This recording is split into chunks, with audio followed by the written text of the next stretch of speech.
Silksong is the video game equivalent of One Piece. Everyone says it gets really good if you stick with it. Yet I find myself thinking, if there was a delicious sandwich that gets really good, but the first half is bread and gravel, why wouldn't I just get a regular fucking sandwich that's just plain good? Especially when the Subway that made this weird sandwich also made a fantastic hot ham and cheese years ago that's still on the menu right next to bread and gravel. This is the Hollow Knight conundrum. Silksong is a chore to love, but worth it to some, whereas Hollow Knight is just plain good. Obvious out of the way, most reviewers either complete Silksong thinking it's God's gift to Team Cherry, and others have a very specific point where it snaps them out of it and they never return.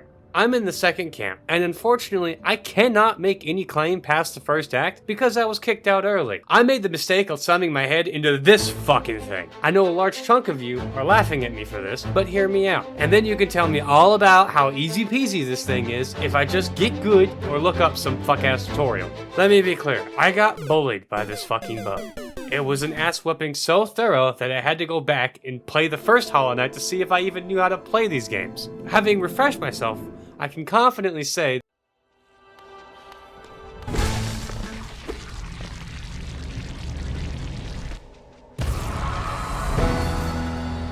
I think that fight would have been much more improved if I had taken double damage. In specific areas, Silksong has more in common with Getting Over It and Mario Maker levels than it does actual Hollow Knight. Oh, that's the jump. That's the jump. Where if I do that, everything...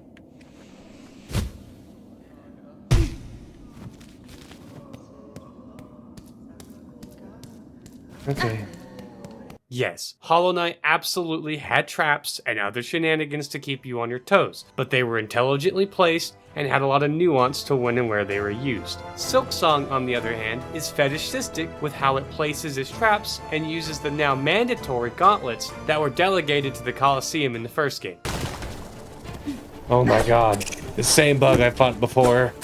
However, instead of being exclusive to just one location, here, they treat these gauntlets more like a crackhead treats his favorite pipe, consistently and in every location it can. Silksong's economy also has a lot of similarities with America's economy right now too. I'm dirt fucking broke in both of them. It isn't helped that there's also a bunch of cheeky motherfuckers that somehow have millions more than me that insist it's a skill issue. And I'm not about to start sucking dick for rosaries as well. Fortunately, Team Cherry recognized the problems with the economy. Unfortunately, it wasn't enough. I'm still broke, and the IRS is coming for my fucking knees. Hollow Knight 1 suffered from the problem of having too much money early on, and nothing to really spend it on. So naturally, we swapped to having no fucking money, and like 4 different shops that all have comically expensive merchandise, when I have at most like 30 rosaries. It's a problem of pacing, one that Team Cherry is definitely aware of, but you can't patch out a flawed foundation.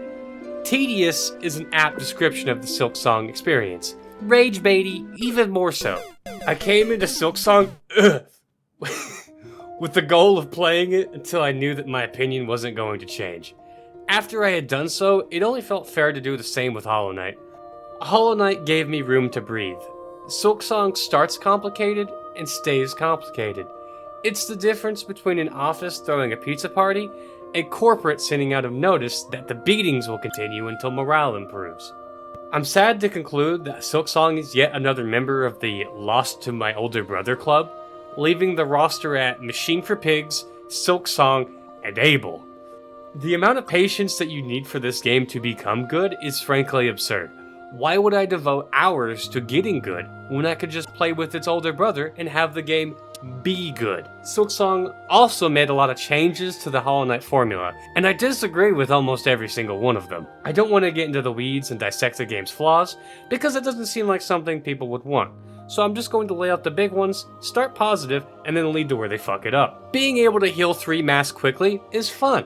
It keeps you aggressive because if you're low, you only need a few smacks and you're back up to full health. However, only being able to heal when you have full mana discourages the player from using their abilities. I find that if I'm down even a single mask, I'm not casting a spell, because I don't want to lose 3 masks worth of potential health.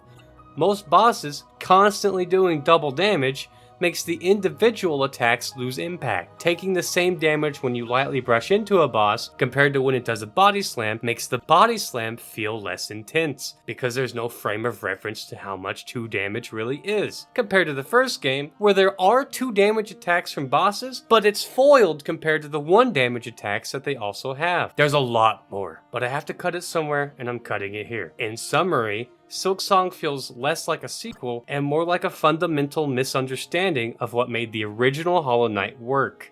From the gameplay, to the story, to the shitty MMORPG ripoff wish system. How many of these does he need? 25? I need 25 spines to make a cloak that's identical to yours, but it can cover. And I need you to eat my ass, lady. Like and subscribe, I guess. Fuck this game.